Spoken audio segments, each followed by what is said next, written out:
फिर पुलिस को रिपोर्ट लिखवाई है और उन्होंने मुझे एक डॉक्यूमेंट दिया है और उन्होंने कहा है कि तो मुझे नासिर काज़मी का एक शेर याद आता है, हमारे घर की दीवारों पे नासिर।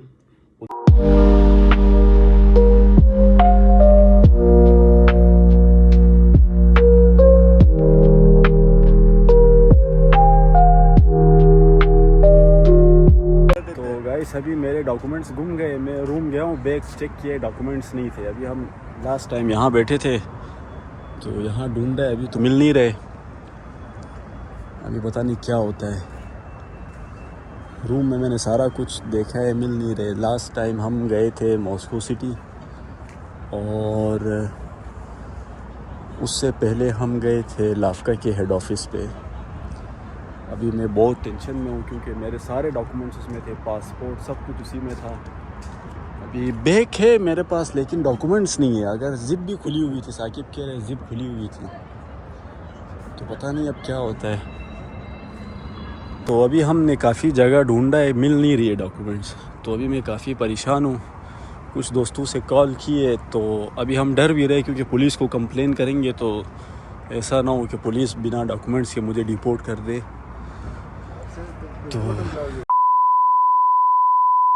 हंसने वाली बात नहीं, ये हर टाइम इस तरह करता है। लापरवाही का बोला लापरवाही जी थे वजह ही भी। तो अभी मैंने देखे डॉक्यूमेंट्स यहाँ पर तो नहीं है।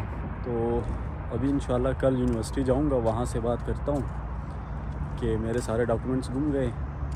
पुलिस के पास तो मैं नहीं जाऊँगा क्योंकि मसला हो सकता है डिपोर्टेशन का। मेरे सारे डॉक्यूमेंट्स तो उसमें पासपोर्ट भी था, पासपोर्ट तो खैर एम्बेसी से मैं बनवा लूँगा। बाकी उसमें इमिग्रेशन कार्ड था, वो सबसे बड़ा इशू है क्योंकि वो जब आप यहाँ पर आते हैं तो आपको एक इमिग्रेशन कार्ड मिलता है,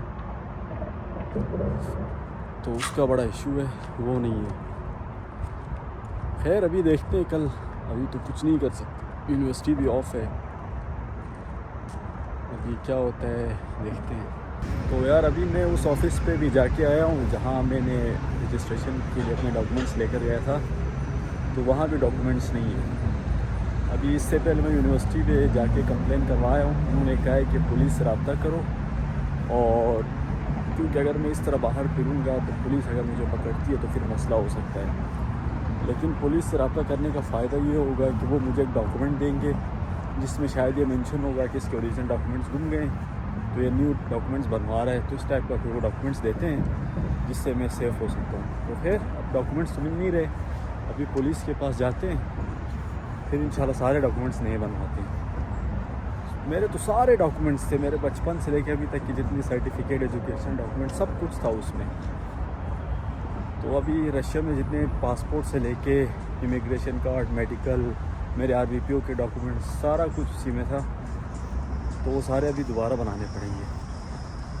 तो अभी असल में ये सीन है कि पुलिस स्टेशन में जो मैं यूनिवर्सिटी गया, उन्होंने कहा है कि किसी रशियन स्पीकर को साथ लेकर जाओ क्योंकि उनको लैंग्वेज का इशू होगा, इंग्लिश उनको नहीं आती है। तो अभी मेरा एक दोस्त है, उसको रशियन आती है, उसको मैंने कॉल की, वो आएगा, तो उसके साथ अभी पुलिस स्टेशन जाते हैं और वहाँ कंप्लेन दर्ज करते हैं। लास्ट टाइम में जो बैठा था वो इसी बेंच पे बैठा था, तो इस पे एक कैमरा भी है, अगर इससे ट्रेस हो सकता है तो बंदा।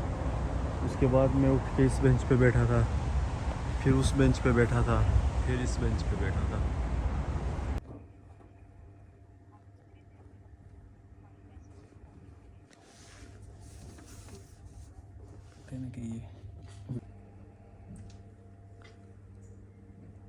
अभी बस इन्होंने कहा है जब तक कोई पुलिस वाला पकड़ता है ये दिखाना है, और अगर कोई पकड़े तो उसको कहो कि मैंने कंप्लेन की है, ये दिखा दो, और नए पासपोर्ट और नए डॉक्यूमेंट्स के लिए अप्लाई कर दो। अगर हमें मिल जाता है तो हम वो कर देंगे।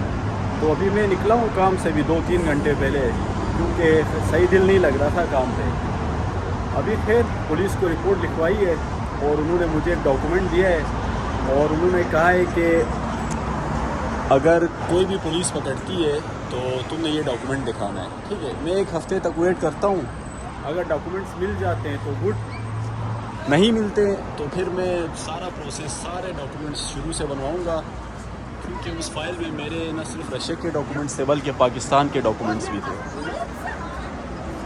तो फिर आरबीपीओ के सारे अपॉइंटमेंट्स, मेडिकल, हेल्थ इंश्योरेंस सब कुछ उसी में था, सब चले गए।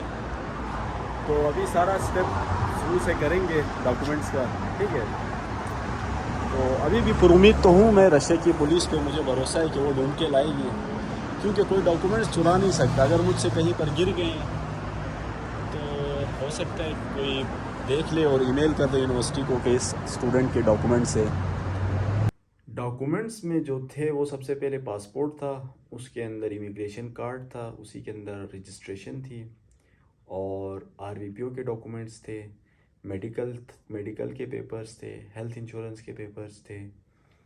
उसके बाद पाकिस्तान के डॉक्यूमेंट्स की बात करूँ तो शिनाख्ती कार्ड था, डोमिसाइल था, मैट्रिक और एफएससी के डॉक्यूमेंट्स थे, ओरिजिनल अटेस्टेड हुए हुए थे, और बहुत सारी सर्टिफिकेट्स भी थी, वो सारे चले गए। तो हाँ, एक और डॉक्यूमेंट था आईएसएसबी का, मेरा नॉट रिकमेंडेशन का लेटर भी था। खैर वो चला, ये अच्छा हुआ। लेकिन बाकी डॉक्यूमेंट्स का मुझे दुख है, क्योंकि अब अगर मैं पासपोर्ट दोबारा बनवा भी लूँ तो वीज़े के लिए जब मैं दूंगा तो मुझे मेडिकल दोबारा करवाना होगा, इंश्योरेंस दोबारा करवानी होगी, ये सारी चीज़ें मुझे दोबारा करवानी होगी। तो पैसों का ज़िया, वक्त का ज़िया, ये सब हो जाएगा। अच्छा, मैंने अपनी तरफ से सब कुछ कर लिया, एक कंप्लेन लिखवा दी है, और पुलिस ने जो मुझे दिया है वो मैं आपको दिखाता हूँ। वो मैंने वीडियो में पहले भी दिखाया है, वो फिर गुम ना गया हो। अच्छा, एक छोटी सी पर्ची दी है, इसमें शायद इन्होंने पता नहीं रशियन में क्या लिखा है, समझ तो कुछ नहीं आ रहा। यही लिखा हुआ है कि इसके डॉक्यूमेंट्स गुम गए हैं और ये लीगली यहाँ पे स्टे कर रहा है, मतलब इस टाइप का। तो अच्छी बात ये कि मेरा वॉलेट मेरे जेब में था, वरना ये भी गुम जाता। इसमें मेरे सारे, सबसे मेन चीज़ जो है वो सोशल कार्ड है, क्योंकि अभी मैं कम से कम एटलीस्ट ट्रैवल कर सकता हूँ, और उसके साथ यूनिवर्सिटी का कार्ड है जिससे मैं इंटर एग्ज़िट हो सकता हूँ हॉस्टल से। तो भाई मैसेज ये है इस वीडियो का, आप लोग कभी भी अपने डॉक्यूमेंट्स मिक्स करके ना रखें। मैंने सबसे बड़ी गलती ये की कि मैं अपने पाकिस्तान के डॉक्यूमेंट्स भी अपने साथ लेके फिरता था। जब आप यहाँ पर आए तो पाकिस्तान के डॉक्यूमेंट्स आपने अलग से ब्रीफकेस में डाल के रख देने, और पासपोर्ट और वॉलेट एक साथ रखा करें, बाकी जितने भी डॉक्यूमेंट्स हैं उनको अलग करें रख रशियन, क्योंकि कुछ भी गुम जाता है तो दूसरे हेल्प करेंगे। मेरा तो अभी सब कुछ गुम गया है। खैर ये इंशाल्लाह उम्मीद तो है कि मिल जाए, लेकिन देखते हैं क्या होता है। जितना हो सकता था मैंने किया है, और बस असल में मसला ही यही है, पता है लाइफ में कभी भी बंदा कोई अच्छा काम करे, कोई खुशी आए ना, फिर एकदम से गम आ जाते लाइफ में। तो मुझे नासिर काज़मी का एक शेर याद आता है, हमारे घर की दीवारों पे नासिर उदासी बाल खोले सो रही है। तो ये उदासी कभी जाग जाती है, कभी सो जाती है, उदासी लाइफ में होती रहती है। तो खैर इंशाल्लाह फिर नेक्स्ट वीडियो में मिलते हैं, तब तक अपना ख्याल रखिए, दुआओं में याद रखिए। अल्लाह हाफिज़।